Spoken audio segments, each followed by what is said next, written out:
အားလုံးပဲမင်္ဂလာပါကျမရဲ့ MH Audio Book YouTube Channel လေးကနေကြိုဆိုလိုက်ပါတယ်ဒီနေ့မှာတော့စာရေးဆရာချမ်းမြေဝင်းရေးသားထားသောဂယုမဆိုင်ခြင်းအမှုပညာစာအုပ်ရဲ့အခန်း6ကိုဖတ်ပြပေးမှာဖြစ်ပါတယ်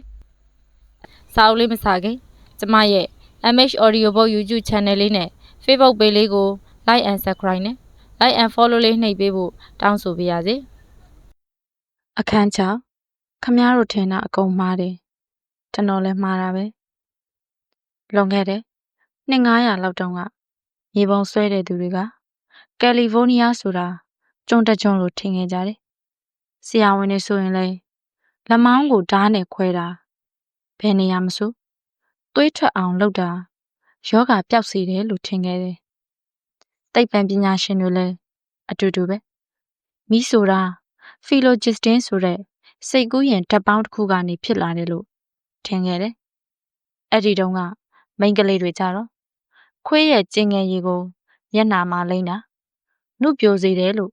ယုံခဲ့ကြတယ်။နက်ခက်ဗေဒပညာရှင်တွေကကဘာကိုနေကပတ်နေတယ်လို့ယူဆခဲ့ကြတယ်။ကျွန်တော်ငယ်ငယ်ကဆိုရင်ရေဘူးရဆိုတဲ့စကားကို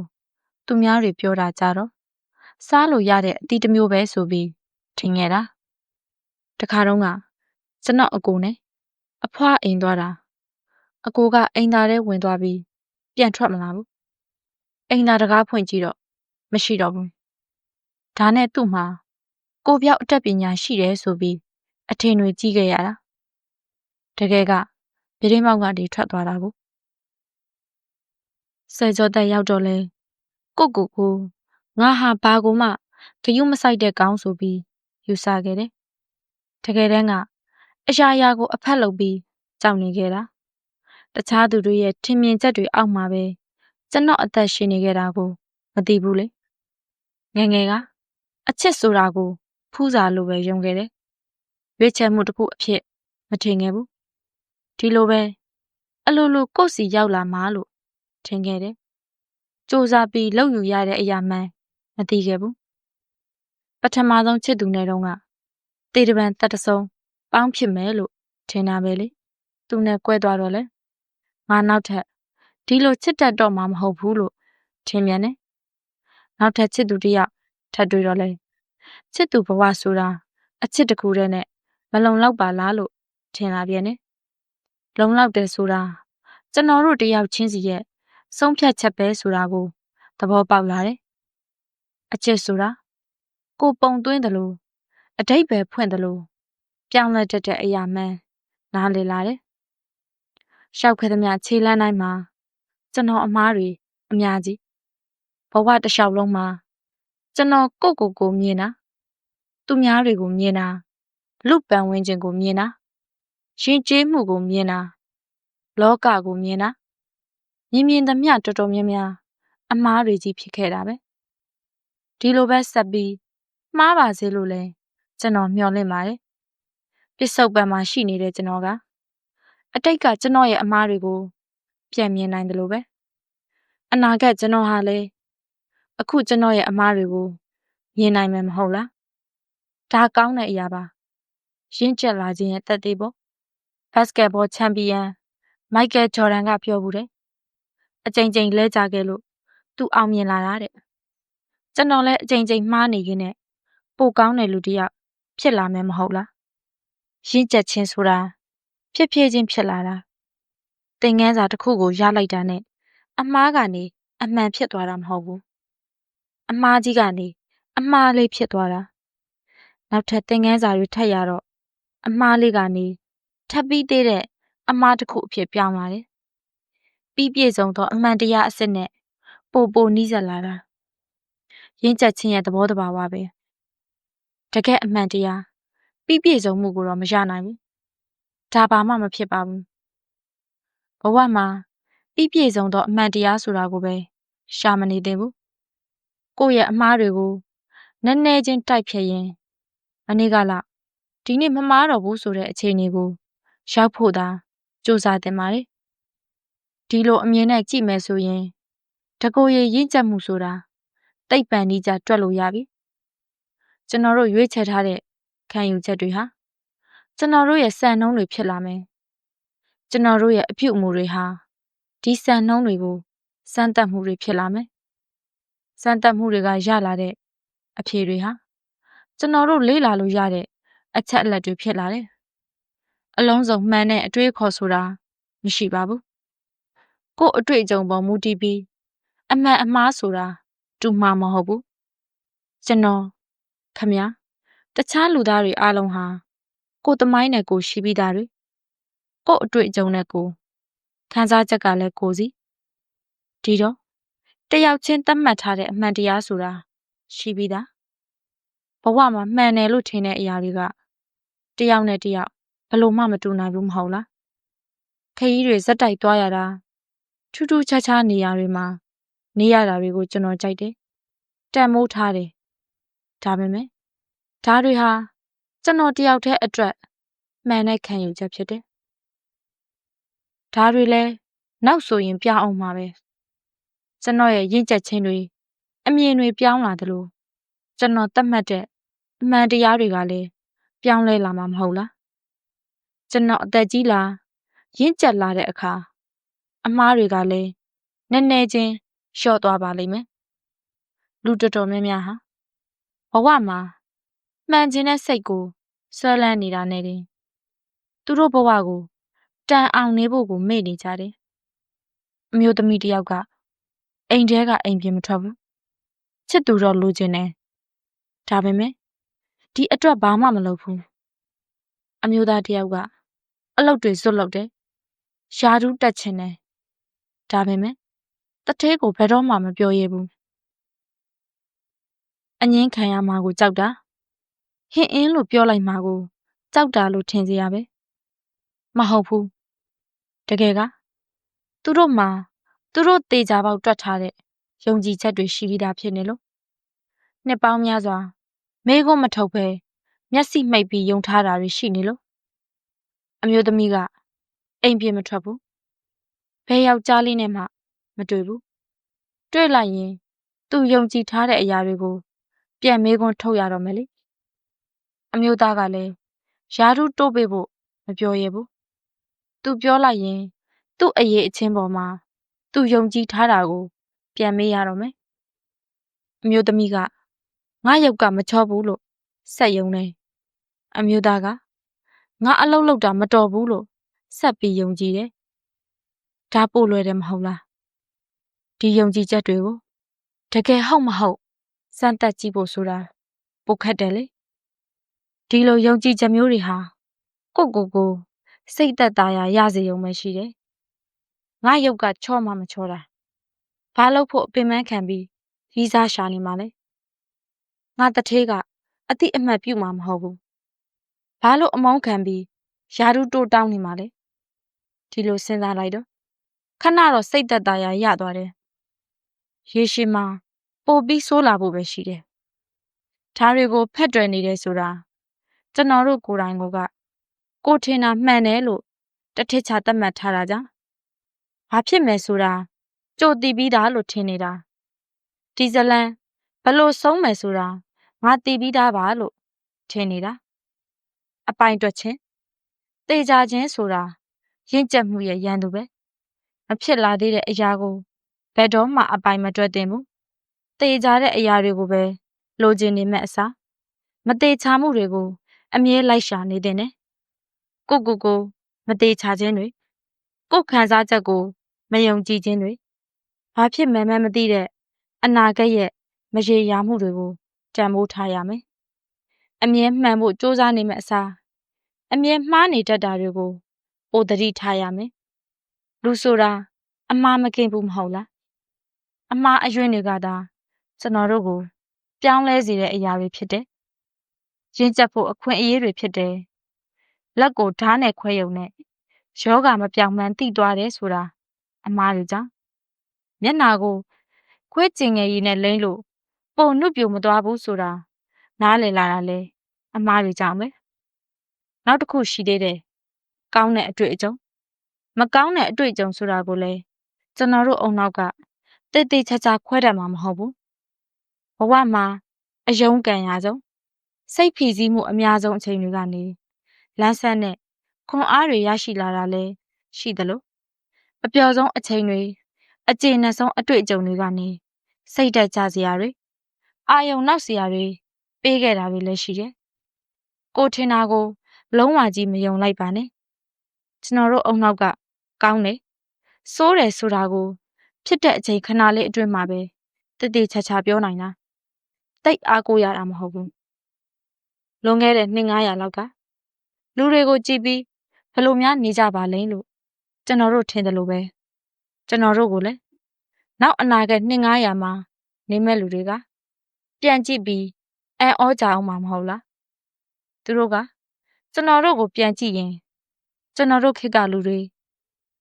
ပတ်စံတဲ့ဘဝကိုတန်မိုးဖြတ်နေတာတွေကိုကြည့်ပြီးရှိကြမယ်အရေးကြီးတဲ့သူတွေကိုအဖက်မလုပ်ပဲနာမည်ကြီးဆယ်လီတွေကိုအသက်အတန်ချီးကျူးနေကြတာကိုကြည့်ပြီးအံ့ဩကြမယ်ကျွန်တော်တို့ရဲ့စစ်ပွဲတွေကိုကြည့်ပြီးခေါင်းခါတက်ပြင်းချကြမယ်ရက်ဆက်ကြမ်းကြုတ်မှုတွေကိုကြည့်ပြီးရှုံးကြမယ်ကျွန်တော်တို့တွေအခုအချိန်မှာမတီးသေးတဲ့အမှန်တရားတွေကိုသူတို့ကကွက်ကွက်ကွင်းကွင်းမြင်နိုင်ပြီလေသူတို့လည်းမှားအောင်ပါပဲကျွန်တော်တို့ထက်တော့အမှားနည်းနည်းပိုလျော့သွားတာပေါ့ယုံကြည်ရာယုံကြသူများလူတစ်ယောက်ကိုအခန်းတစ်ခန်းထဲကိုထည့်အခန်းထဲမှာနှိပ်လို့ရတဲ့ခလုတ်တွေအများကြီးတက်ထားတဲ့စပွဲကုံတစ်ခုံထားခလုတ်တွေကိုနှိပ်ချင်တယ်လို့နှိပ်ခိုင်းပြီးရင်သူတို့ကိုပြောပြဒီခလုတ်တွေမှာလှုပ်ဝက်အစီအမံရှိတယ်မှန်တဲ့ခလုတ်တွေကိုဇက်တိုက်နှိပ်နိုင်ရင်စပွဲပေါ်ကမီးလုံးလေးလင်းလာမယ်မီးလင်းလာရင်တမှတ်ရမယ်ပေါ့မိနစ်30အတွင်းအမှတ်ဘယ်လောက်ရမလဲနှိပ်ကြည့်ဆိုပြီးပြောစိတ်ပညာရှင်တွေကဒီစမ်းသပ်မှုကိုတကယ်သုံးခဲ့ဘူးတယ်ဘာဖြစ်တယ်လဲဆိုတော့ထင်ထားတယ်လို့ပဲဖြစ်တာပေါ့အခန်းထဲဝင်လာတဲ့လူတိုင်းအတူတူပဲစချင်းတော့ခလုတ်တွေကိုနှိပ်ချင်တယ်လို့ရှောက်နှိပ်တယ်မီးလုံးလင်းလာတော့ငါပါနှိပ်လိုက်တယ်လဲဆိုတာကိုမှတ်ထားတော့တာပေါ့ဒီအတိုင်းခလုတ်တွေကိုပြန်နှိပ်တော့မီးကလင်းမလာပြန်ဘူးဒါနဲ့တခြားနီးလန်းတွေနဲ့ထပ်နှိပ်တယ်ဘယ်ဘက်ကစားပြီးဇက်တိုင်နှိပ်တယ်ညာဘက်ကစားပြီးနှိပ်တယ်တစ်ခုကျော်နှိပ်ကြည့်တယ်မိထက်လင်းလာတယ်နောက်တစ်မှတ်ထပ်လုပ်ကြည့်တော့မိကမလင်းပြန်ဘူးနောက်ထပ်ရှောက်နှိပ်ကြည့်တယ်ဟောမိလင်းလာပြီခလုတ်နှိပ်တာနဲ့ရောဆိုင်ရဲ့လားမသိဘူးငါထိုင်နေတဲ့ပုံနဲ့များဆိုင်လားခလုတ်ကိုနာမနှိပ်လို့လားကြာမနှိပ်လို့လားဟောလင်းလာပြန်ပြီ10မိနစ်15မိနစ်လောက်ကြာတော့ဒီစမ်းသပ်မှုမှာပါတဲ့လူတိုင်းကကိုနီးနဲ့ကိုမီးလင်းလာအောင်လုပ်နေကြပြီခြေထောက်တစ်ဖက်ကြွပြီးနှိပ်တဲ့သူကနှိပ်ခလုတ်10ခုဇက်တိုက်အလွတ်ကျက်ပြီးနှိပ်တဲ့သူကနှိပ်3ခုပြိုင်နှိပ်2ခုပြိုင်နှိပ်လက်ဝါးနဲ့နှိပ်လက်သန်းနဲ့နှိပ်အစုံပေါ့ရည်စရာကောင်းတာကအခန်းထဲကမီးလုံးကလင်းကျင်တယ်လို့လင်းအောင်လှုပ်ထားတာဘာအစီအမံမှမရှိဘူးခလုံးနှိပ်မနှိပ်လင်းကျင်တယ်လို့လင်းလာအောင်စီစဉ်ထားတာဒါပေမဲ့အခန်းထဲကလူတွေကတော့ကိုယ်ယုံကြည်ချက်နဲ့ကိုဒီစမ်းသပ်ချက်ကိုကြည့်ရင်လူတွေဟာကိုယ်ယုံကျင်တာကိုယုံဖို့ခဏလေးပဲအချိန်လိုတယ်ဆိုတာကိုသိနိုင်တယ်တော်လဲတော်တဲ့သူတွေအခန်းထဲကပြန်ထွက်လာသမျှသူအားလုံးကသူတို့နီးတာအမှန်လို့အပိုင်တွက်ထားပြီးသားရဲ့တယောက်ကြတော့အစီအစဉ်အလိုက်ဘယ်ခလုတ်ပြီးရင်ဘယ်ခလုတ်ကိုနှိပ်ရမယ်ဆိုတာဖော်မြူလာထုတ်လိုက်တယ်သူ့ဖော်မြူလာကရှည်လုံးလို့သူတယောက်ပဲမှတ်မိတယ်ကောင်မလေးတယောက်ကြတော့ခုံဆွလုပ်ပြီးနှိပ်မှမီးလင်းတာဆိုပြီးခုံလိုက်ရတာခြေထောက်တွေတောင်နာလို့ကျွန်တော်တို့ရဲ့အုံနောက်ကအတိတ်ပဲဖွင့်တဲ့စရန်တရားတစ်ခုပဲခလုတ်ကိုနှိပ်လိုက်တယ်မီးလင်းလာတယ်ဒါဆိုရင်မီးလင်းလာတာခလုတ်နှိပ်လိုက်လို့ပဲဆိုပြီးအတိတ်ပဲဖွင့်တယ်ဖင်နိုင်ကုန်တစ်ခုံတွေ့တယ်ဆိုပါစို့ထိုင်ကုန်ကမီးကိုရောင်အုံနောက်ကအဲ့ဒီမှာစပြီးအတိတ်ပဲဖွင့်ပြီးထိုင်ကုန်ဆိုတာနဲ့မီးကိုရောင်ဆိုတာနှစ်ခုကိုပေါင်းလိုက်တယ်မီးကိုရောင်ဖင်နိုင်ကုန်ဆိုပြီးအတိတ်ပဲဖွင့်တယ်ကျွန်တော်တို့ရဲ့အတွေ့တွေဆိုတာအမြဲတမ်းဝက်ကရက်ထနေတာပတ်ဝန်းကျင်မှာရှိတဲ့အရာတွေကို ပိုပြီးနားလည်လာအောင်ပိုပြီးတွဲမြင်တတ်လာအောင်လဲအဆက်မပြတ်သင်ပေးနေတယ်စိတ်ပိုင်းဆိုင်ရာပဲဖြစ်ဖြစ်ကိုယ်ခန္ဓာပိုင်းဆိုင်ရာပဲဖြစ်ဖြစ်ကြုံရသမျှအဖြစ်အပျက်တွေကိုတွဲမြင်တတ်ဖို့ဆက်နွယ်မှုတွေကိုနားလည်ဖို့အုံနောက်ကဇက်တိုက်သတင်းပို့နေတယ်ဒီစာအုပ်ကိုဖတ်နေချိန်မှာလဲစလုံးတွေတရားဝက်ကြဖွဲ့စည်းပုံတွေကိုအုံနောက်ကအတိတ်ပဲဖွင့်နေတယ်မဟုတ်လားအုံနောက်ထဲကထောင်ပေါင်းများစွာသောကလပ်စည်းကလေးတွေကခံစားမှုတိုင်းထင်မြင်ချက်တိုင်းကိုအသိဉာဏ်အဖြစ်ပြောင်းလဲပေးနေတယ်ဒါပေမဲ့ပြဿနာနှစ်ခုရှိတယ်ပထမတစ်ခုကအုံနောက်ဆိုတာ6ပြစ်ကင်းတဲလဲစင်မဟုတ်ဘူးမြင်တာကြားတာတွေမှားတတ်တယ်တတိလဲမေ့တတ်တယ်ကောက်ချက်ချတာလဲမှားနိုင်တယ်နောက်ပြဿနာတစ်ခုကကျွန်တော်တို့အုံနောက်ကကောက်ချက်ချပြီးပြီဆိုရင်ပြန်မပြင်းချင်တော့ဘူးကိုထင်တာကိုလက်မလွတ်ချင်ဘူးတက်တဲ့အထောက်ထားတွေနဲ့ကိုထင်တာမှားနေပါတယ်ဆိုတာကိုသိရင်နော်မသိချင်အောင်ဆောင်ပြီးဖူးခံညင်းတတ်ကြတယ်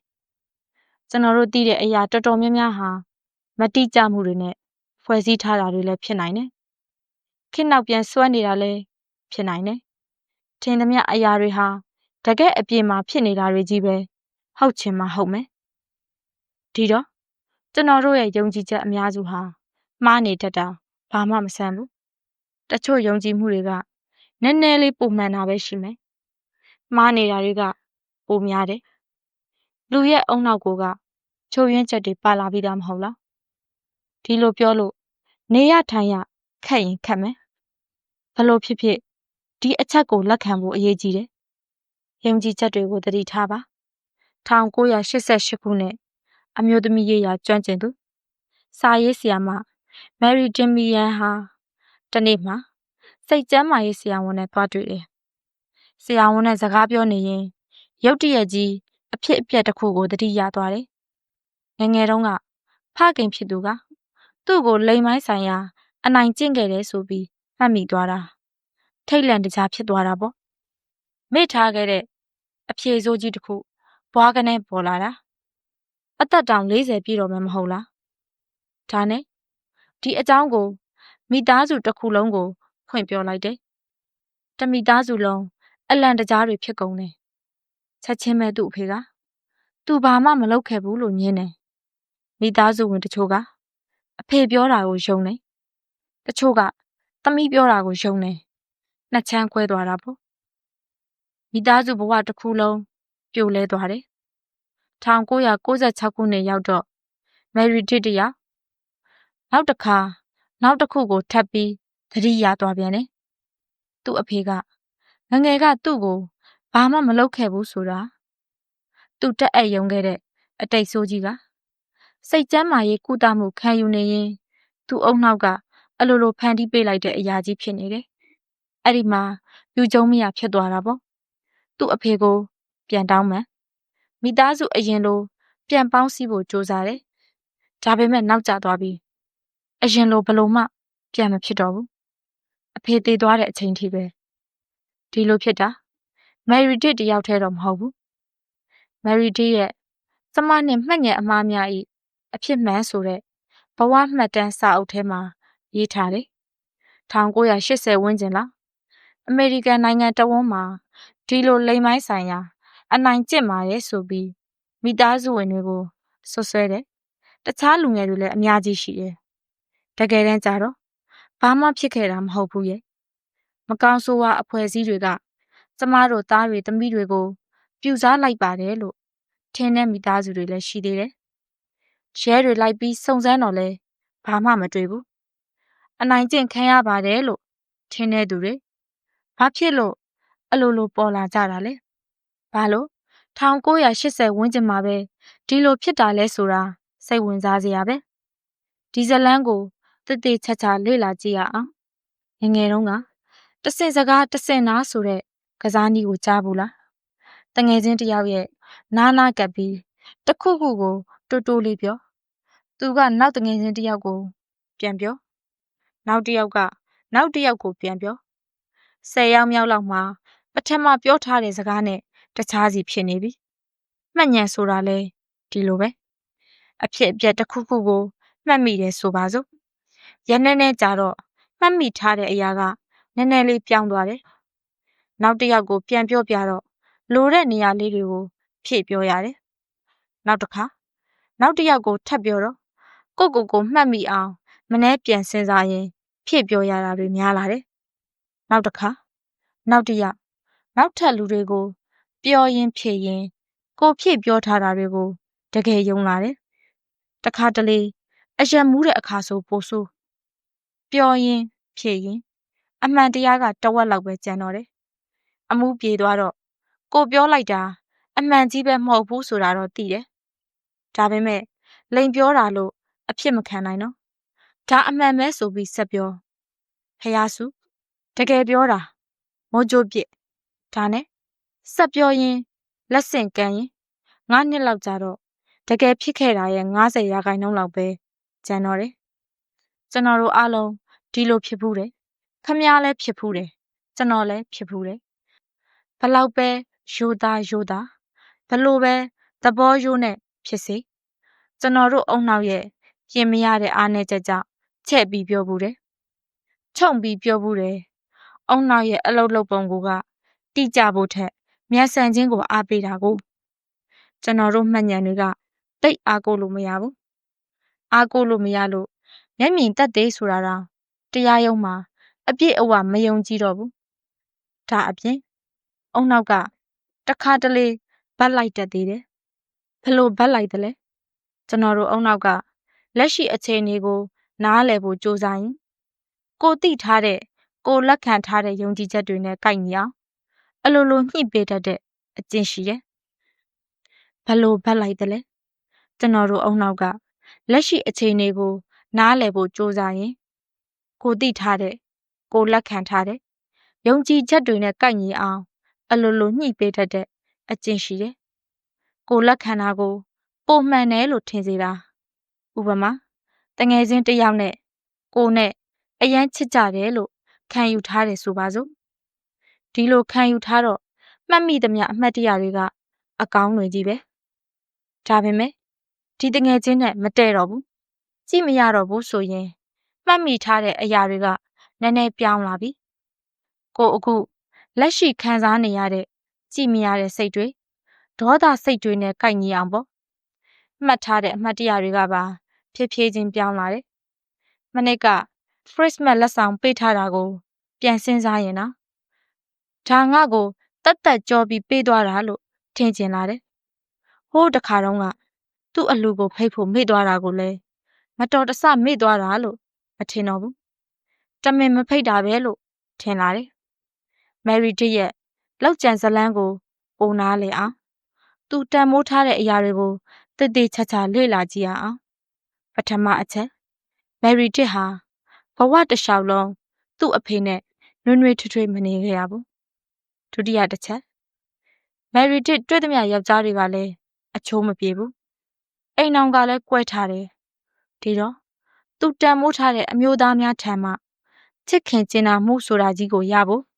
တိတ်အခြေအနေမကောင်းဘူး1980အစပိုင်းလောက်မှာမယ်ရီတစ်တယောက်ကလေးတငယ်တွေအနိုင်ကျင့်ခံရမှုကိုလေ့လာရင်အမျိုးသမီးရေးရာထောက်ခံသူတယောက်ဖြစ်လာတယ်ကလေးတွေအနိုင်ကျင့်ခံရတာတွေကိုတစ်ခုပြီးတစ်ခုတွေ့ရတယ်အဖေကိုယ်တိုင်အမေကိုယ်တိုင်လိမ်ပိုင်းဆိုင်ရာအနိုင်ကျင့်ထားတဲ့အဖေကိုယ်တိုင်အမေကိုယ်တိုင်ကလိမ်ပိုင်းဆိုင်ရာအနိုင်ကျင့်တာခံရတဲ့ကလေးတွေနဲ့စကားတွေပြောပြတယ်ဒီအကြောင်းစာတန်းတင်တော့လေသူကောက်ချက်ချထားတဲ့လိမ်ပိုင်းဆိုင်ရာအနိုင်ကျင့်ခံရမှုဥယေကလည်းပုံမှန်ထက်3 ဆလောက်များနေတာကိုနောက်ပိုင်းစာတန်းတွေနဲ့တိုက်ကြည့်တော့တွေ့ရတယ်ဒါတွေမကဘူးမယ်ရီတစ်နဲ့တခြားအမျိုးသမီးတစ်ယောက်နဲ့ချစ်သူတွေဖြစ်သွားတယ်အဲ့ဒီအမျိုးသမီးကလည်းသူ့ဘဝနဲ့သူအနိုင်ကျင့်ခံရဘူးတယ်ဒီအမျိုးသမီးရဲ့အတိတ်ဆိုကြောင့်မယ်ရီတစ်ကသူ့ကိုယ်သူ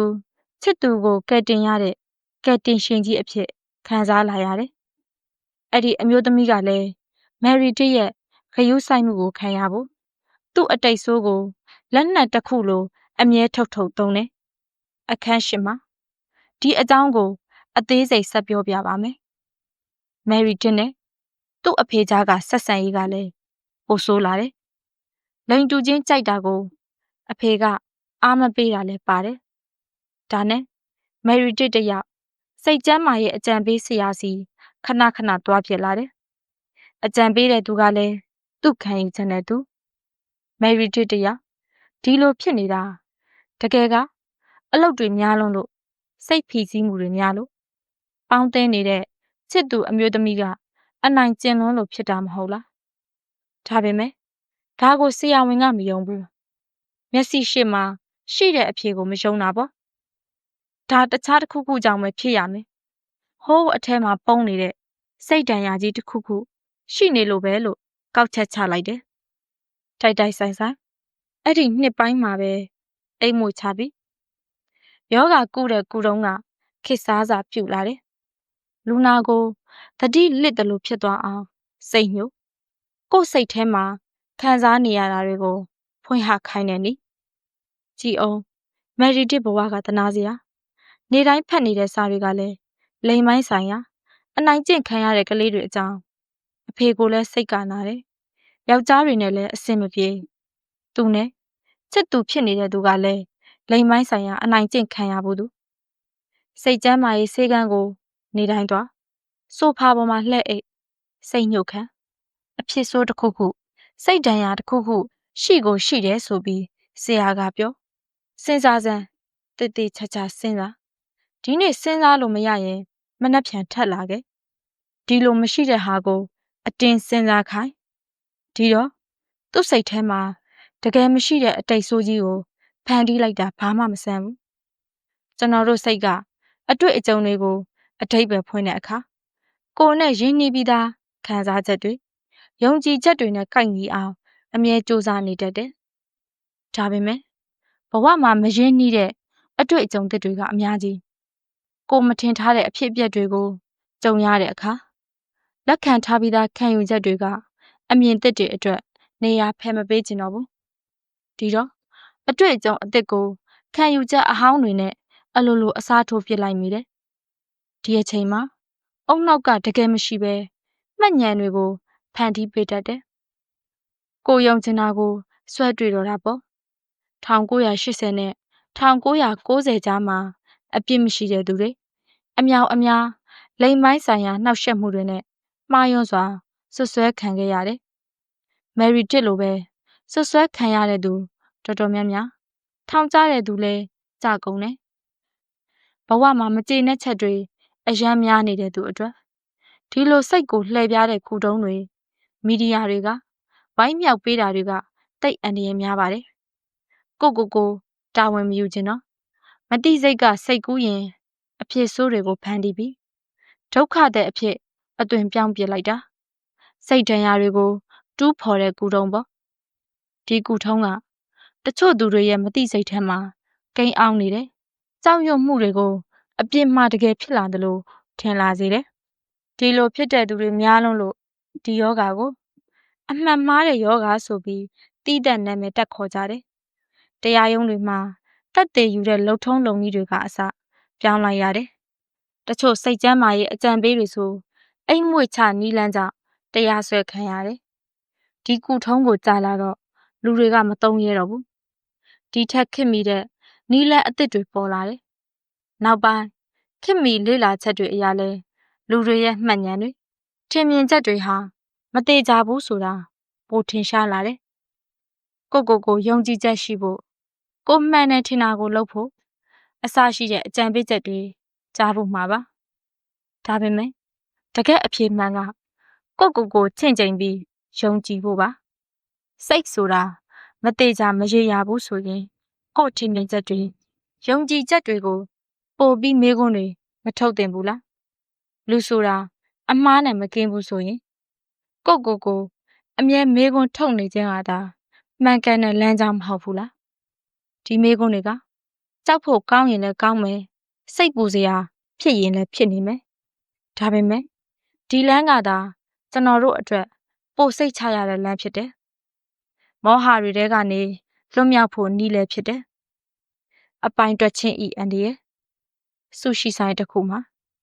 အေးရင်ဆိုတဲ့အမျိုးသမီးက ကျွန်တော်နဲ့မျက်နှာချင်းဆိုင်ထိုင်နေတယ်။တေချင်းတရားဆိုတာကိုမယုံတဲ့အကြောင်းကျွန်တော်ကိုပြောပြတယ်။စာကေးတပလင်းလုံးလဲသူ့တယောက်တည်းတောက်တာကုန်ပြီ။နောက်တပလင်းထပ်ဖောက်မလို့ပြင်းနေ။တခွားသီးလိလိတ်တော့စပြီကျွန်တော်ထိုင်နေတာ3 နာရီလောက်တောင်ရှိပြီထင်တယ်။သူနဲ့တွေ့ဖို့ကျွန်တော်ကစီစဉ်တာမဟုတ်ဘူး။အရင်ကကျွန်တော်လိပ်စာကိုအင်တာနက်မှာရှာပြီးလေရင်နဲ့လိုက်လာတာ။ဒါဒုတိယအကြိမ်။အရင်တစ်ခါကလည်းကျွန်တော်ကိုလာတွေ့သေးတယ်။အရင်ကတေချင်းတရားကိုရင်ဆိုင်နိုင်တယ်ဆိုပြီးသူ့ကိုယ်သူယုံနေတာ။ဒါပေမဲ့ရင်ဆိုင်ဖို့ကျွန်တော်အကူအညီလိုတယ်ဆိုပဲ။ဘာအကူအညီလိုတယ်လဲဆိုတာတော့ကျွန်တော်လည်းနားမလဲဘူး။ကျွန်တော်ကိုသူ့ချစ်သူအဖြစ်လိုချင်တယ်လို့လည်းပြောတယ်။3 နာရီလောက်ရှင်းပြ။စာကေးတပလင်းကုန်သွားပြီ။သူဘာလိုချင်တယ်လဲမရှင်းဘူး။ဒါနဲ့ဆိုင်ထဲမှာကျွန်တော်ကောင်မလေးလည်းရှိတယ်။ကောင်မလေးကိုခေါ်လာဖို့အရင်ကပဲအကြံပေးတာ။အချစ်ကိုမျှဝေဖို့သူ့ဘက်ကအခက်အခဲမရှိဘူးတဲ့။ကျွန်တော်ကောင်မလေးအခုတော့ကျွန်တော်ဇနီးအနေနဲ့သူ့အတွက်စိတ်ပူစရာမလိုပါဘူးလို့လည်းပြောသေးတယ်။2008လောက်တုန်းကဟောပြောပွဲတစ်ခုမှာအရင်နဲ့စတွေ့တာ။သဘောကောင်းတဲ့အမျိုးသမီးတစ်ယောက်ပါပဲ။နာမည်ကြီးကျောင်းတစ်ခုကနေဘွဲရပြီးရှေ့နေအလုပ်လုပ်နေတာ။နည်းနည်းတော့ကျောင်းတောင်းနိုင်မှန်းတတိထားမိတယ်။ဒါပေမဲ့ရုပ်ကလေးကချစ်စရာလေ။ဒါနဲ့ပဲကျွန်တော်သူနဲ့အိတ်လိုက်တယ်ဆိုပါတော့။တလားလောက်ကြာတော့သူရှိတဲ့မြို့ကိုပြောင်းလာဖို့ကျွန်တော်ကိုခေါ်တယ်။သူနဲ့တူတူလာနေပေါ့။ရုပ်တရက်ကြီးကျွန်တော်ခေါင်းထဲကသတိပေးချက်မိသည်ကအဲ့ဒီတော့မှလင်းလာတာ။ကျွန်တော်လည်းလန့်ပြီးသူနဲ့အဆက်ဖြတ်ဖို့ကြိုးစားတယ်။အဲ့ဒီမှာအရင်ကအဆက်ဖြတ်ရင်သူ့ကိုယ်သူတတ်သိမ်းမဲဆိုပြီးချိန်ချောက်ပါလေရော။ချက်ချင်းပဲအီးမေးလ်ထဲမှာရောတခြားလူမှုကွန်ရက်တွေမှာပါကျွန်တော်သူ့ကိုဘလော့လိုက်တယ်။ဒါပေမဲ့ဒီလောက်နဲ့ပြီးမသွားဘူး။ကျွန်တော်နဲ့မတွေ့ခင်နှစ်အနည်းငယ်တုန်းကအရင်ကားတိုက်ပြီးတိတ်မလို့ဖြစ်ဖူးတယ်။အုံနောက်အလုပ်လုပ်တာပါခဏရက်သွားတာ။ဆရာဝန်တွေကသူ့ကိုတေသွားပြီလို့ပဲထင်တာ။ကိုခန္ဓာကအလုံးမလုပ်တော့ဘူး။ဒါပေမဲ့အံ့ဩစရာပဲ။သူအသက်ပြန်ရှင်လာတယ်။တေရွာကပြန်လာတော့အရင်ကအရာရာအကုန်ပြောင်းလဲသွားပြီလို့ထင်သွားတယ်။နတ်သမီးနတ်သားတွေတမလွန်ဘဝရဲ့စွမ်းအင်တွေတားတော့ကတ်တွေပေါ်မှာစိတ်ဝင်စားလာတယ်။အကြားအမြင်ရတယ်လို့ဘာလို့သူ့ကိုယ်သူယူဆလိုက်တယ်။သူကျွန်တော်နဲ့တွေ့တော့ကျွန်တော်ဟာသူ့ဖူးစာဘက်ပဲတဲ့။သူ့အာယုံထဲမှာမြင်ပြီးသားပေါ့လေ။နှစ်ယောက်သားကဘာကိုကဲတင်မယ်။တေချင်းတရားကိုရင်ဆိုင်တိုက်ပွဲဝင်မယ်ပေါ့။သူပြောတာတွေကိုကျွန်တော်လည်းတိတ်နားမလဲဘူးရဲ့။သူ့ကိုဘလော့ပြီးတိတ်မကြဘူး။အီးမေးလ်လိပ်စာအသစ်နဲ့ထပ်ပြီးစာတွေပို့တယ်။တရက်ထဲတဒါဇင်လောက်ပို့တဲ့အချိန်တွေလည်းရှိတယ်။စိတ်ဆိုးမှန်ဆိုးအီးမေးလ်တွေ Facebook အကောင့်တူတွေ Twitter အကောင့်တူတွေလုပ်ပြီးကျွန်တော်ကိုရောကျွန်တော်အသည့်တွေကိုပါစက်တိုက်လိုက်နှောက်ရှက်တယ်။ကျွန်တော် website နဲ့တပုံစံနဲ့တူတဲ့ website တောင်လုပ်လိုက်သေးတယ်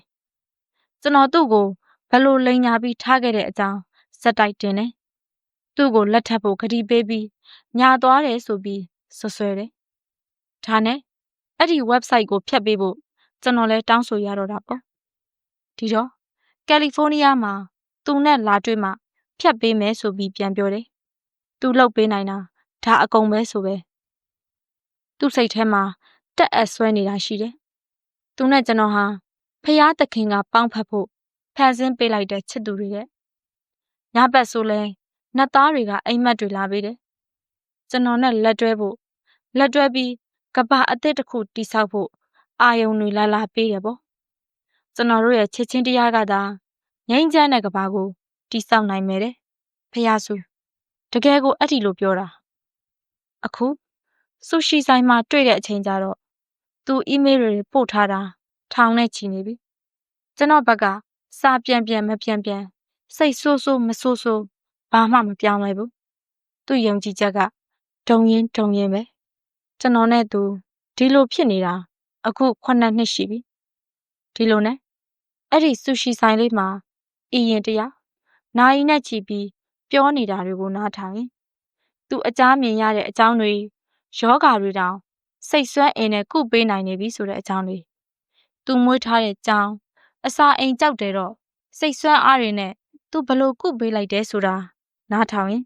ကျွန်တော်သဘောပေါက်လာတယ်။ဤရင်ဟာစိတ်တက်မြင့်တင်ခြင်းဆိုတဲ့အရာကိုစေးဆွဲတယ်လို့ဆွဲနေတာပဲ။ဒေါ်လာထောင်ပေါင်းများစွာအကုန်ခံပြီးစိတ်တက်ခွန်အားဟောပြောပွဲတွေကိုလည်းတွားတယ်။အချိန်တို့တင်တန်းတွေအကုန်လိုက်တက်တယ်။သူ့ရည်မှန်းချက်ကိုလည်းတိတိချာချာသိတယ်။ကြာရှုံးမှုတွေလည်းရှိတာပဲ။ဒါပေမဲ့အရှုံးမပေးပဲဆက်လုပ်တယ်။အမြဲတမ်းလိုအကောင်းမြင်စိတ်ကလည်းအပြည့်ဖြစ်ချင်တဲ့အရာတွေကိုစိတ်ကူးထဲမှာပုံဖော်အပြစ်မှတကယ်ဖြစ်အောင်ကြိုးစားတယ်။သူ့ကိုယ်သူအထင်ကြီးစိတ်ကလည်းအပြည့်ရှိတယ်။သူ့စိတ်ထဲမှာတော့ယေရှုကလာဇရက်ကိုကယ်တင်တယ်လို့သူလည်းအိမ်ကကြောင်ကိုစိတ်ဆွမ်းအားနဲ့ဆေးကုနိုင်နေပြီပေါ့။တောက်ပြဿနာပဲ။သူ့ယုံကြည်ချက်ကြီးဒီလူနဲ့မပေါင်းရရင်ကဘာပြတ်မယ်။တောက်တလွဲဖြစ်နေတော့ဘလောက်စူးစမ်းဘာမှမထူးဘူးလေဘလို့ပဲအမှန်တွေလှုပ်မှန်တဲ့သူဖြစ်မလာတော့ဘူးသူ့ကိုယ်သူလည်းသိတယ်ကျွန်တော်ကိုပြောဘူးတယ်သူလှုပ်နေတာတွေကအတိတ်ပဲမရှိဘူးတဲ့ကျွန်တော်အတွက်ရောသူ့အတွက်ပါမကောင်းဘူးတဲ့ဒါပေမဲ့ဘာကြောင့်လဲတော့မသိဘူးသူဘလို့မှရက်လို့မရဘူးတဲ့သူ့စိတ်ထဲမှာသူယုံကြည်ထားတာတွေအားလုံးမှန်တယ်လို့ပဲခံစားနေရတာကိုဖျောက်လို့မရဘူးတဲ့1990လောက်မှာ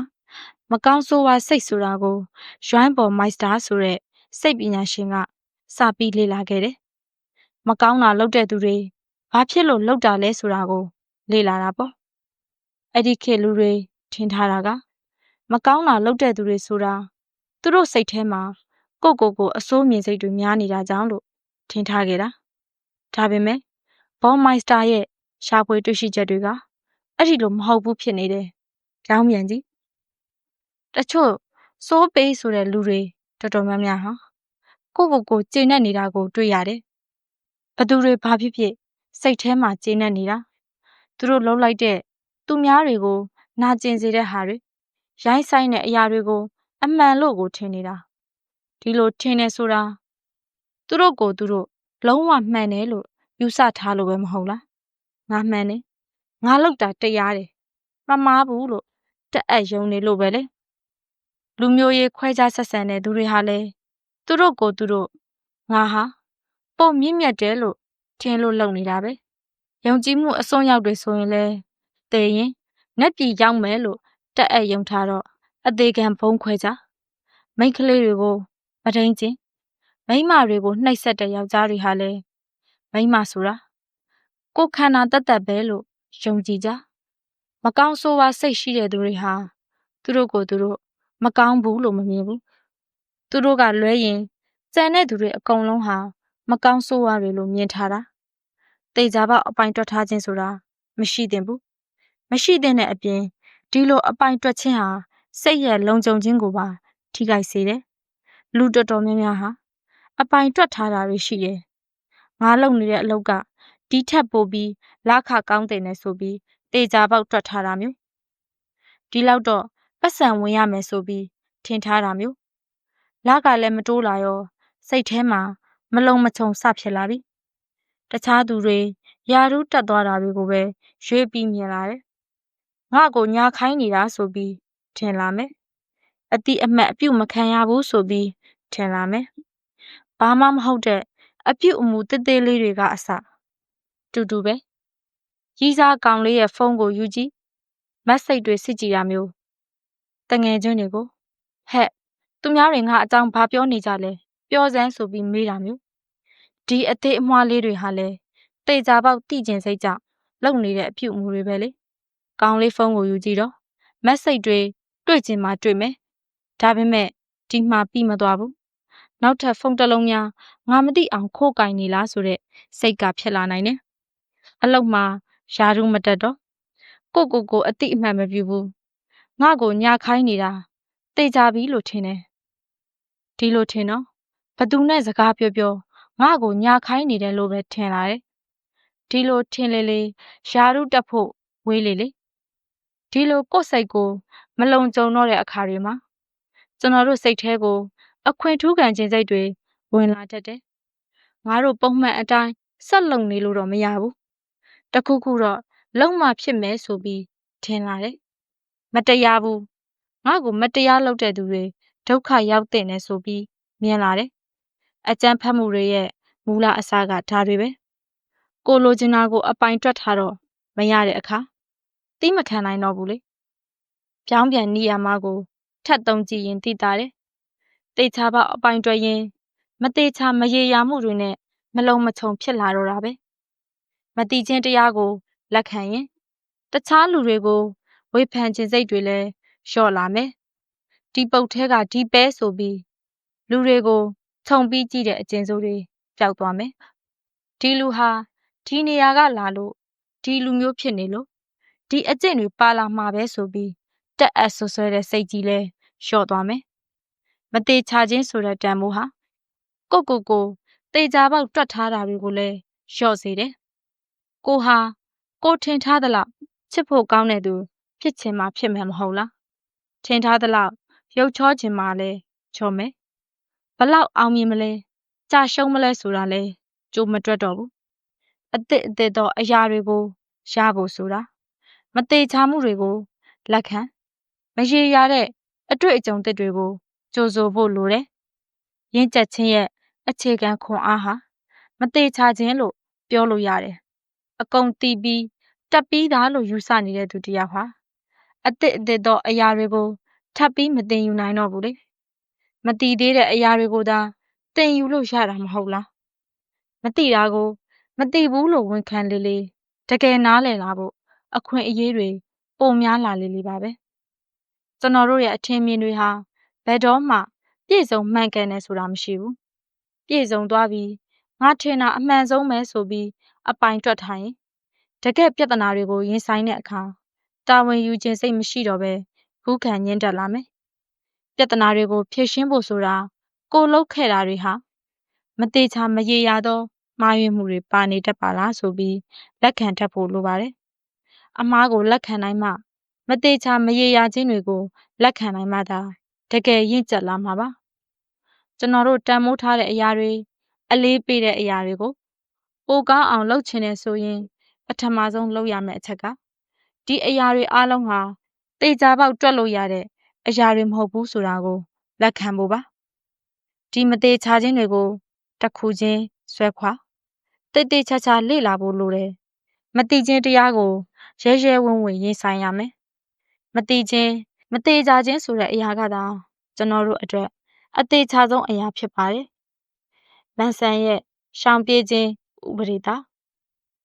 ပါကင်ဆန်ရဲ့ဥပဒေတာကိုကြားဘူးရင်ကြားဘူးမယ်။အလုပ်ဆိုတာအချိန်ဆွဲပြီးလုပ်လေပိုရှုပ်လေ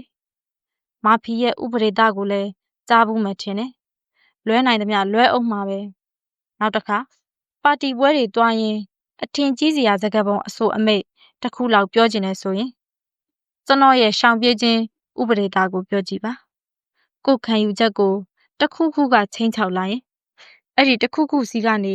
ထွက်ပြေးချင်လာတာပဲ။ဘာကိုဆိုလိုချင်တယ်လဲဆိုတော့ကိုယ်ယုံကြည်ချက်ကိုထိပါလာတဲ့အရာတွေနဲ့တွေ့တဲ့အခါကျွန်တော်တို့ဟာရင်ဆိုင်ဖို့ထက်ရှောင်ပြေးဖို့ကိုပိုအားတာကြတယ်။ကိုယ်ဘလို့လူဆိုတာအတိအကျသိနေရင်ကျွန်တော်တို့အတွက်ပိုတက်တောင်တက်တာရှိတယ်လေ။ဒီခံယူချက်ကိုချင်းချောက်လာသမျှဟာကျွန်တော်တို့အတွက်ကြောက်စရာတွေဖြစ်လာတယ်။ဒီချင်းချောက်မှုဟာကောင်းတာလည်းဖြစ်နိုင်တယ်လို့ဆိုးတာလည်းဖြစ်နိုင်တာပဲ။ပတ်စံတွေအကုန်ဆုံးရှုံးသွားတာကိုယ့်ရဲ့တည်ငြိမ်နေတဲ့ခံယူချက်ကိုချင်းချောက်တယ်လို့တိမ်တောင်းထီပေါက်တာဟာလည်းခံယူချက်ကိုချင်းချောက်မှုတစ်ခုပဲမဟုတ်လား။အလုတ်ပြုတ်သွားခြင်းဟာကိုဘလို့လူလဲဆိုတာသတ်မှတ်ထားတာကိုပြောင်းလဲစေတယ်လို့အောင်မြင်တဲ့အဆိုတော်တစ်ယောက်ဖြစ်သွားခြင်းဟာလည်းကိုသတ်မှတ်ချက်ကိုပြောင်းလဲစေနိုင်တယ်။လူတွေအောင်မြင်မှုကိုကြောက်တာဒါတွေကြောင့်လည်းပါတယ်။ကြာရှုံးမှုကိုကြောက်တယ်လို့ပဲနှစ်ခုစလုံးကကိုပုံသေးသတ်မှတ်ထားတဲ့ဘဝကိုပြောင်းလဲဖို့တွန်းအားတွေဖြစ်နေတာကိုစာရေးဆရာဖြစ်ချင်တယ်ဝိတ္ထုရေးရမှာတော့ကြောက်တယ်။ရေးလိုက်ရင်ကိုငါတာမန်ရုံးစည်းရေးပါလို့သတ်မှတ်ထားတာကိုရင်ဆိုင်ရတော့မယ်လေ။ယောက်ျားကိုပြောချင်တယ်ပို့ပြီးကြမ်းလေးချစ်ဖို့ဒါပေမဲ့ဒီလိုပြောလိုက်ရင်ကိုအဆက်ကြီးတဲ့မိန်းမဆိုပြီးခံယူထားတာကို စိန်ခေါ်ရတော့မယ်။တငယ်ချင်းကိုပြောချင်တယ်ဆက်မပေါင်းနိုင်တော့ဘူးဆိုတာဒါပေမဲ့ဒီလိုပြောလိုက်ရင်အာနာခွင့်လွတ်တတ်သောသူကြီးဆိုပြီးကိုတတ်မှတ်ထားတာကိုရင်ဆိုင်ရတော့မယ်။ဘဝမှာကြုံလာရတဲ့အခွင့်အရေးကောင်းတွေကိုကျွန်တော်တို့လက်လွတ်လိုက်ရတာတွေရှိတယ်။ကိုမြင်ထားတဲ့အမြင်ပုံသိမှတ်ထားတဲ့ခံယူချက်တွေကြောင့်ဒီအခွင့်အရေးတွေကိုအကောင်အထည်မဖော်ရဲတာတွေကျွန်တော်တို့တန်ဖိုးထားတဲ့အရာတွေကိုထိကြိုက်လာတဲ့အခါရှောင်ပြေးဖို့ခြေကလှမ်းထားပြီးသားကျွန်တော်တငယ်ချင်းတယောက်ရှိတယ်ပကြီးဆွဲတာဝါသနာပါတဲ့သူ့ပကြီးကားတွေကိုအွန်လိုင်းမှာရောင်းချင်တဲ့အကြောင်းခဏပြောတယ်နှစ်တော်တော်ကြာတဲ့အထိပြောနေတော့မယ်ပတ်စံတွေဘာတွေစု website တွေဘာတွေထောင်ပကြီးကားတချို့တောင်အွန်လိုင်းပေါ်တင်လိုက်တယ်ဒါပေမဲ့တကယ်ခြေစုံပြစ်ဝင်သလားဆိုတော့မလုပ်ဖြစ်ဘူးအကြောင်းပြချက်တစ်ခုကအမြဲရှိနေတယ်ငါပကြီးကားတွေကဒီလောက်ကြီးမကောင်းသေးဘူးဒီထက်ကောင်းတာတွေဆွဲအောင်မှအချိန်မပေးနိုင်သေးလို့ပါကွာနှစ်တွေပဲကြားသွားတယ်ပုံမှန်လုပ်နေတဲ့အလုပ်ကိုလည်းမထွက်ဖြစ်ဒီတိုင်းပဲဘာဖြစ်လို့လဲအဖေကရှင်းပါတယ်သူ့အတွက်ဘသူမှမကြိုက်တဲ့ပကြီးစရာဖြစ်ရတာဟာဘသူမှမကြားဘူးတဲ့ပကြီးစရာဖြစ်ရတာထက်ပိုကြောက်ဖို့ကောင်းတယ်မဟုတ်လားဘသူမှမကြားဘူးတဲ့ပကြီးစရာအဖြစ်ဆက်သွားနေရတာသူ့အတွက်ပိုတက်တောင့်တက်တာရှိတယ်လေနောက်တငယ်ချင်းတယောက်ရှိသေးတယ်ပါတီဆရာကြီးပေါ့ညတိုင်းအပြင်ထွက်ကလတ်တဲ့အရက်တော့မိန်းကလေးတွေဘဲညာတွဲလို့နှစ်တွေကြာလာတော့ဒီလိုနေရတာအဆင်မပြေတော့ဘူးအသက်လည်းနည်းနည်းရလာပြီအထီးကျန်ဆန်လာပြီစိတ်တက်ကြစာပြူလာပြီဒီလိုပါတီတွေစက်တိုက်သွားနေတဲ့ဘဝကိုစိတ်ကုန်လာပြီတည်ငြိမ်တဲ့မိသားစုဘဝတွေကိုမနာလိုဖြစ်ချင်လာပြီပြောင်းလဲခြင်းတဲ့အကြောင်းကိုလည်းတဖွာပြောတယ်ဒါပေမဲ့တုံရင်ပဲအကြောင်းပြချက်တွေကမကုန်တာသူပုံမှန်လုပ်နေကြအရာတွေကိုပြောင်းလိုက်ရင်သူ့ခံယူချက်ကိုစွန့်လွတ်ရတော့မယ်ငါကပါတီဆရာကြီးဆိုတဲ့ခံယူချက်သူသိတာဆိုလို့ဒါပဲရှိတာသူ့ကိုလူတွေချစ်နေပေါင်းသိနေတာလဲပါတီပွဲတွေကြောင့်ဒါကြီးကိုစွန့်လွတ်လိုက်ရင်ငါတော့အသက်မရှိတော့သလိုဖြစ်သွားမယ်လို့ထင်နေတာကိုကျွန်တော်တို့အားလုံးမှာဖက်တွယ်ထားတဲ့တန်ဖိုးတွေရှိတယ်ဒီတန်ဖိုးတွေကိုကာကွယ်ဖို့ကလည်းအမြဲအသင့်ဒီတန်ဖိုးတွေနဲ့ဘဝကိုဖြတ်တန်းခြင်းနဲ့ဒီတန်ဖိုးတွေကိုမပြောင်းလဲသွားအောင်ထိန်းထားခြင်းနဲ့စိတ်ထဲမှာပြောင်းလဲခြင်းရင်တော့ဟင်းအင်းဆိုပြီးညင်ပစ်တယ်ကျွန်တော်တို့အုံနောက်ကကိုသိတဲ့အရာတွေတေချာတဲ့အရာတွေအပေါ်မှာဗတ်လိုက်တတ်တယ်မဟုတ်လားကိုငါကသဘောကောင်းတဲ့သူလို့ပုံသေးမှတ်ထားတော့သဘောမကောင်းတဲ့အခြေအနေတွေဆိုရင်ရှောင်ပြေးခြင်းနဲ့ငါအရန်တော်တဲ့လူလို့ပုံသေးမှတ်ထားတော့ဒါကိုထက်ခါတက်တည်ပြရတော့မယ့်ခံယူချက်ကအမြဲရှည်ဆုံးမှရှိတယ်ကိုမြင်တဲ့အမြင်ယုံကြည်တဲ့ယုံကြည်ချက်ဒါတွေကိုမပြောင်းနိုင်သေးထွက်ပြေးခြင်းစိတ်စိုးရုံစိတ်တွေကိုကြော်ဖြတ်ဖို့မဖြစ်နိုင်ဘူးပြောင်းလဲနိုင်မှာမဟုတ်ဘူးဒီလိုစဉ်းစားလိုက်တော့မိမိကိုတိတ်ချတည်ခြင်းဆိုတာအန်ဒီရများတဲ့အတွေးခေါ်တစ်ခုဖြစ်မနေဘူးလားကိုတေချာနေခြင်းဆိုတာအင်္ဂရေကင်လိုက်တယ်လို့ပဲလှုပ်လို့မရတော့ဘူးအခွင့်အရေးအသစ်တွေကိုဆုံးရှုံးစေတယ်ကိုတေချာတိအောင်အယံမကြိုးစားပါနဲ့မတိခြင်းဆိုတာတန်ဖိုးရှိတယ်မတိခြင်းကြောင့်သာအမျက်ဆက်လက်ရှာဖွေစူးစမ်းခြင်းစိတ်တွေတဖွာဖြစ်ပေါ်လာမှာမတိခြင်းဟာကိုယ်ဆုံးဖြတ်ချက်တွေကိုပို့ပြီးလူသားဆန်စေတယ်ကိုနဲ့အမြင်မတူတဲ့တခြားသူတွေကိုလည်းပုံနာလဲလာမယ်ငါဆိုတာကိုစွန့်လို့ဗုဒ္ဓဘာသာမှာငါဆိုတဲ့အစွဲကိုဖျောက်ဖို့သင်ကြားထားတယ်ငါဆိုတဲ့အစွဲဟာငါ့ကိုထောင်ချထားတယ်လို့ပဲဒီအစွဲတွေကိုအကုန်စွန့်လွတ်ပစ်ဖို့ပြောထားတယ်ငါစွဲတွေကိုဂယုမဆိုင်ဖို့တိုက်တွန်းတယ်ကိုပုံသိမှတ်ထားတဲ့အရာတွေအသေးမှတ်ထားတဲ့ငါဘလို့လူလဲกว่าဆိုပြီးခံယူချက်တွေဒါတွေကိုစွန့်လွတ်နိုင်မှရင့်ကျက်တည်ငြိမ်ခြင်းစီရှောင်မယ်အမျိုးသမီးတယောက်ကဝန်ခံလိုက်တယ်ဆိုပါစို့အိမ်နောက်ရေးဆိုတာငါကျွမ်းကျင်တဲ့အရာဟုတ်ချင်မှဟုတ်မယ်ဒီလိုဝန်ခံလိုက်တော့သူ့ရဲ့ယိုယွင်းနေတဲ့အိမ်နောက်ရေးကိုအဆုံးသတ်နိုင်မယ်ကျမကတော့တိတ်တော်တဲ့အိမ်နောက်ရှင်မကြီးရှင်ဆိုပြီးပုံသေးမှတ်ထားရင်နော်ဒါကြီးကိုတက်သေးပြဖို့ အစင်ပြေပြေမပြေပြေမျက်လုံးစုံမှိတ်ပြီးဆက်ပေါင်းရမယ်မဟုတ်လား။ကျောင်းသားတယောက်ကဝန်ခံလိုက်တယ်။ဆရာတွေကိုအာခံလူဆိုးလေးလုပ်နေတာငါတကယ်လူမိုက်ဖြစ်ချင်လို့ဟုတ်ရဲ့လား။လောကကြီးကိုကြောက်လို့ကြောက်ရမ်းနေတာလား။ဒီလိုဝန်ခံမှရီမှန်းချက်အသစ်တွေပြန်ရလာမယ်။စာကြက်ခြင်းစိတ်စာမေးပွဲအောင်ခြင်းစိတ်တွေပြန်ရောက်လာမယ်။ငါလူမိုက်ကြီးလို့အမြဲထင်နေရင်တော့သွားပြီ။စာရေးဆရာဖြစ်ချင်တဲ့ရုံစရေးလေးလဲဒီတိုင်းပဲ။စာရေးဆရာဖြစ်ချင်တာဘာထူးဆန်းလဲ။ရုံစရေးဖြစ်တာလဲဘာမှထူးဆန်းတဲ့အရာမဟုတ်ဘူး။ငါရေးတဲ့ဝတ္ထုကလည်းဘာမှထူးထူးခြားခြားမဟုတ်ဘူး။ဒီလိုဝန်ခံလိုက်ရင်ရေးစရာရှိတာဆက်ရေးလုပ်စရာရှိတဲ့ရုံးအလုပ်ဆက်လုပ်တေချာပါအောင်မြင်မဲ့ဝတ္ထုတစ်ပုဒ်ရေးနိုင်မဲ့သူလို့ကိုထင်ထားရင်နော်မဝမရဲစိတ်တွေနဲ့ပဲဘာမှလုပ်ဖြစ်မှာမဟုတ်ဘူးကျွန်တော်ပြောလို့စိတ်နာခြင်းရင်နာမယ်ခမားတို့ကြုံနေရတဲ့ပြဿနာတွေဒုက္ခတွေဆိုတာထူးထူးဆန်းဆန်းတွေမှမဟုတ်တာလူတိုင်းဒီလိုပါပဲဒီအစွဲတွေကိုစွန့်လွတ်ရတာခိုအားကိုတိုးစေပါတယ်အတိတ်ပဲမရှိတဲ့တေချာခြင်းတွေမှာငါဆိုတဲ့ကောင်ကသူများနဲ့မတူဘူးလို့ထင်တဲ့စိတ်ကတဝက်လောက်ပါနေတယ်ကိုစီးနေတဲ့လေရင်ကြမှရွေးပြီးပြက်ကြမယ်လို့ထင်တယ်လို့ပေါ့ဒီလိုပဲကိုလှုပ်ထားတဲ့အလုပ်ကိုမှရွေးပြီးအပြစ်တင်နေတယ်ကိုအားလုံးကဝိုင်းပြီးလောင်နေတယ်ဒီလိုထင်တာတွေအကုန်လုံးရဲ့နောက်ွယ်မှာငါတယောက်ပဲထူးခြားနေတာငါနဲ့ဘယ်သူနဲ့မှမတူဘူးအားလုံးကအတူတူတွေကြီးပဲငါတယောက်တည်းကွဲနေတာဆိုတဲ့စိတ်ကတွဲလျက်ပါနေတယ်မဟုတ်လားဒါတကယ်တော့တမင်အစိုးမြင်နေတာရှင်းလေးရဲ့ကိုပြဿနာတွေကတော့လူများနဲ့မတူဘူးငါတယောက်တည်းကိုပဲရွေးဖြစ်တာလို့ထင်တာကျွန်တော်အကြံတစ်ခုပေးမယ်လူထူးမဖြစ်ချင်တဲ့သူများနဲ့မတူတဲ့သူမဖြစ်ချင်တဲ့ပုံမှန်စံနှုန်းတွေကိုပို့ပြီးတန်မိုးထားကျဲတပွင့်လိုညံကြီးရှင်ကြီးတယောက်လိုကိုမမြင်နဲ့ဒုက္ခတဲ့တယောက်လိုကံအဆိုးဆုံးသူတယောက်လိုလဲကိုမမြင်နဲ့ကိုပုံမှန်လူတယောက်လိုပဲသဘောထား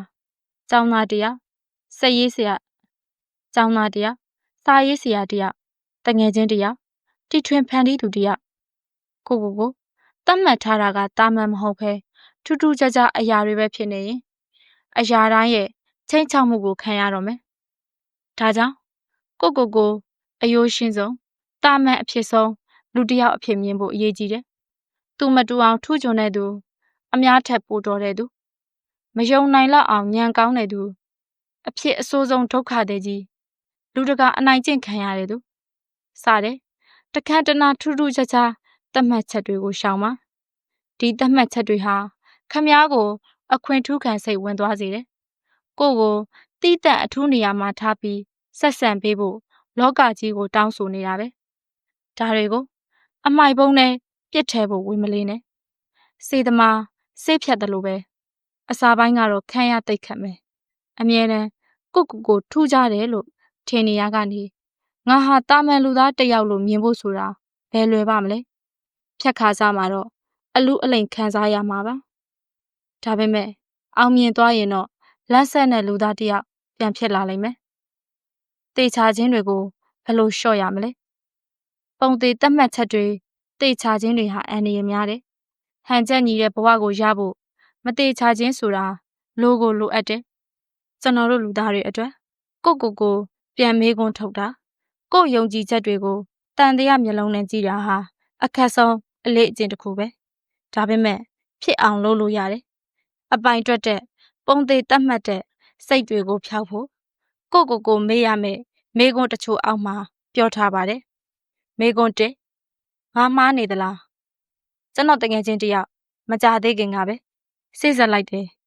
သူနဲ့ယူမဲ့ယောက်ျားကစိတ်ချရပါတယ်အရက်မတော့စေးလိမ့်မတော့မိန်းမကိုလည်းမနှိပ်စက်ဘူးခင်ဖို့လည်းကောင်းတယ်အလောက်အကင်လည်းမဆိုးဘူးဒါပေမဲ့စိတ်ဆက်ပြီးကြတဲ့ကတငယ်ချင်းရဲ့အကိုကသူ့ညီမကိုနေတိုင်းလိုအပြစ်တင်တယ်အဲ့ဒီကောင်းတဲ့ယူရင်ဒုက္ခရောက်မယ်နင်မရင်ကြက်သေးဘူးခံစားချက်ကိုဦးစားပေးလွန်းတယ်ဒါနဲ့ကျွန်တော်တငယ်ချင်းကသူ့အကိုကိုပြန်မေးတယ်နင်ဘာဖြစ်နေတာလဲဘာတွေဒီလောက်တောင်ကြည့်မရဖြစ်နေတာလဲပေါ့အဲ့ဒီလိုမေးတော့လဲသူ့မှာဘာပြဿနာမှမရှိတဲ့အကြောင်း ဆဲဆက်လို့ပြဿနာရှာနေတာမဟုတ်တဲ့အကြောင်းမောင်နှမအချင်းချင်းတာဝန်ရှိလို့သတိပေးနေရတာဆိုတဲ့အကြောင်းတွေပဲပြောတယ်။ဒီအကိုမှာတခုခုစိတ်အနှောက်အယှက်ဖြစ်နေတာကအတိတာကြီး။သူမိမရွာမှာကြောက်တာကြောင့်လဲဖြစ်နိုင်တယ်။ညီမကိုတဝင်တိုးတာလဲဖြစ်နိုင်တယ်။မိမမရလူပြိုကြီးဖြစ်နေလို့သူ့ကိုယ်သူအားငယ်စိတ်ကြောင့်သူများအိမ်အောင်ပြူတာကိုမနာလိုတာလဲဖြစ်နိုင်တာပဲ။တခုခုဖြစ်နေတာတော့အတိတာကြီး။ဒါပေမဲ့သူ့ကိုယ်သူဘာဖြစ်နေတယ်လဲသိလားဆိုတော့လဲမဖြေနိုင်ဘူးမဟုတ်လား။လူဆိုတာကိုပြန်ကြည့်တဲ့နေရာမှာတော်တော်ညံ့တဲ့သတ္တဝါတစ်မျိုးကိုမနာလိုဖြစ်နေရင်တဝင်တိုးနေရင်စိတ်တိုးနေရင်လဲ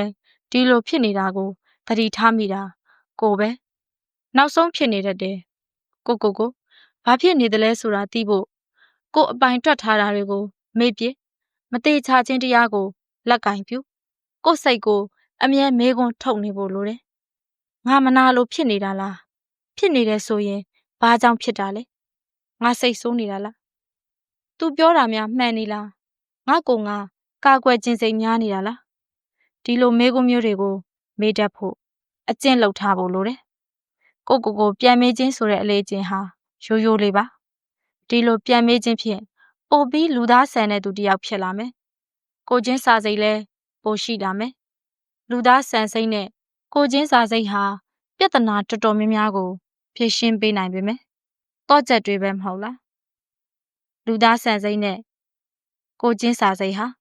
ပြဿနာတော်တော်များများကိုဖြေရှင်းပေးနိုင်မဲ့တော့ချက်တွေပဲမဟုတ်လားအရေးကြီးတာတစ်ခုတော့ရှိတယ်ကိုငါမှားနေလားလို့ပြန်မေးပေမယ်တကယ်မှားနေတာလဲဖြစ်ချင်မှဖြစ်မယ်တခါတလေကြရင်ကိုမှန်ခြင်းလဲမှန်နေနိုင်တယ်လေမေးခွန်းထုတ်ခိုင်းတာဟာအပြစ်တင်ခိုင်းတာတတ်တော့မဟုတ်ဘူးဘဝမှာအပြောင်းလဲတွေလိုချင်နေဆိုရင်ကို့မှာမှားနေတဲ့အရာတွေရှိတယ်ဆိုတာကိုတော့လက်ခံနိုင်မှာဖြစ်မယ်နေတိုင်းထိုင်ပြီးစိတ်ညစ်နေတဲ့ဆိုကြတဲ့က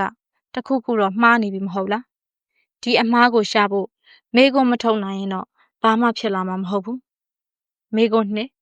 မှားနေရင်ဘာဖြစ်မလဲငါမှားနေသလားလို့မေးခွန်းထုတ်တာအရန်တော့မခတ်ပါဘူးဒါပေမဲ့လူတော်တော်များများကနောက်တစ်ဆင့်ကိုတော့ထပ်သွားဖို့ဝင်လေးကြတယ်မှားနေရင်ဘာဖြစ်တယ်လဲဆိုတဲ့အဆင့်ကျွန်တော်တို့ရဲ့အမှားတွေနောက်မှာနာကျင်စရာတွေပါလာတတ်တယ်မဟုတ်လားအမှားကိုဝန်ခံပြီးတဲ့အခါအမှားကြောင့်ဖြစ်လာတဲ့အရာတွေကိုတာဝန်ယူရတော့မယ်ဒီအရာတွေဟာကျွန်တော်တို့ရဲ့ခံယူချက်တွေနဲ့တူချင်မှတူမယ်ဆန့်ကျင်ဘက်တွေလည်းဖြစ်နိုင်တယ်အရစ်စတိုတယ်ကပြောဘူးတယ်ပညာရှိဆိုတာကိုလက်မခံနိုင်တဲ့အရာတွေကိုလည်းနားလည်ဆင်ခြင်နိုင်ရမယ်ကိုလက်မခံနိုင်တဲ့တခြားယုံကြည်မှုတွေကိုသုံးသပ်နိုင်တဲ့အရေးချင်းပေါ့ဘဝကိုအတိတ်ပဲရှိပြောင်းလဲနိုင်ဖို့လိုအပ်တဲ့အရေးချင်းတစ်ခုပါကျွန်တော်တငယ်ချင်းရဲ့အကိုလိုပဲသူ့ကိုယ်သူမေးတဲ့မေးခွန်းကငါညီမအိမ်အောင်ပြုတ်မဲ့ကိစ္စမှာငါထင်တာတွေမှားနေသလားဆိုတဲ့မေးခွန်းပဲညာတော့အဖြစ်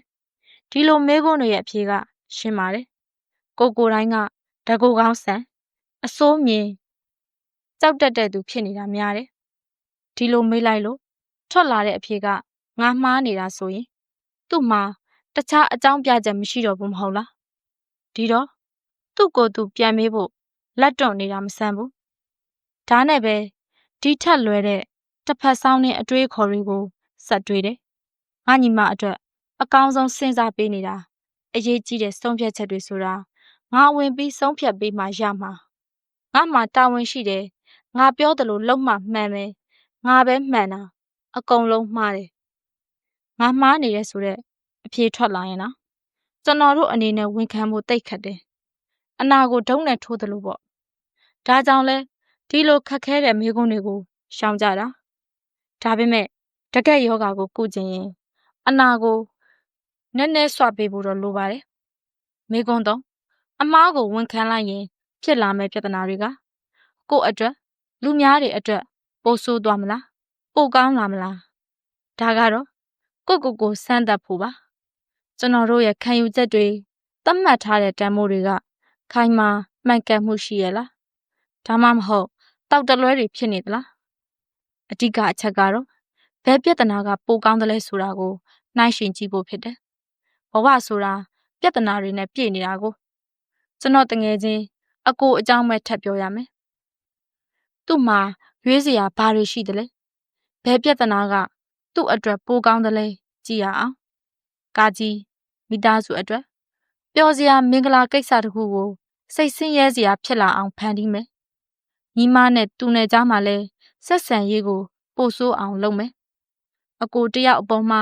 လေးစားတာတွေပျောက်သွားမယ်။ဒါတွေအကုန်လုံးဖြစ်လာတာသူစိတ်ထင်နေတာလေးတစ်ခုတည်းကြောင့်ရောက်ဖလောင်းကိုတိတ်မြုံတဲ့စိတ်တစ်ခုကြောင့်ခါခွေသူ့ညီမအတွက်ဘာတွေကကောင်းလဲဘယ်အရာတွေကတော့မကောင်းဘူးဆိုပြီးဝင်ဆုံးဖြတ်ခြင်းစိတ်ကိုပြန်မေးခွန်းထုတ်မယ်ဆရာကြီးလှုပ်ခြင်းစိတ်ကိုဖြောင်းမယ်ညီမကိုယုံကြည်တဲ့စိတ်နဲ့ဆက်ဆံမယ်သူ့ဆုံးဖြတ်ချက်တွေကိုလေးစားပေးမယ်သူ့ဆုံးဖြတ်ချက်ကြောင့်ဖြစ်လာတာတွေကိုလည်းလက်ခံမယ်လူတော်တော်များများကဒီလိုအခြေအနေမျိုးကြုံလာရင်ကာကြီးကိုပဲရွေးကြတယ်ကာကြီးကတိတ်စဉ်းစားစရာလည်းမလိုဘူးကိုမကြိုက်တာတွေကိုလည်းရင်ဆိုင်စရာမလိုဘူးတခြားသူတွေရဲ့ဆုံးဖြတ်ချက်ကိုလည်းအရေးဆိုင်နေစရာမလိုဘူးကာကြီးကြောင့်တခြားသူတွေတော့စိတ်ဆင်းရဲရမယ်ဒုတိယတစ်ခုကခါခွေးကိုရွေးမှသာလေးစားမှုယုံကြည်မှုတွေနဲ့တိဆောက်ထားတဲ့မိသားစုဘဝကိုရစေမှာခါခွေးကသာဆရာကြီးဖြစ်ခြင်းစိတ်ကိုဖျောက်ပေးမှာမောဟစိတ်ကိုတတ်ပေးမှာကိုမလုံခြုံစိတ်တွေကြောက်စိတ်တွေကိုကြောဖြတ်တကူကောင်းစံပြီးပတ်ရမ်းနေတဲ့ကိုယ်စိတ်ကိုပြန်မြင်အောင်လုပ်ပေးနိုင်တာခါခွေးပဲဒါပေမဲ့ခါခွေးကိုရွေးရတာခက်တယ်အရက်ပြန်လို့ပဲစက်တယ်ဒီတော့မရွေးကြဘူးညီမလင်ယူတဲ့ပြဿနာကိုပုံကြီးချဲရင်သူ့အကိုတယောက်တကူတော်စစ်ပွဲဝင်သလိုဖြစ်နေတယ်သူ့ကိုယ်သူတော့ရှုံတယ်ငါညီမအတွက်ကောင်းစေခြင်းလို့လုပ်နေတာကွဒါပေမဲ့ယုံကြည်ချက်ဆိုတာစိတ်ချရတာမဟုတ်ဘူးလေယုံကြည်ချက်အများစုဟာကိုယ်ခံယူချက်နဲ့ကိုက်အောင်မိတ်ကပ်လိမ့်ထားတာတွေများတယ်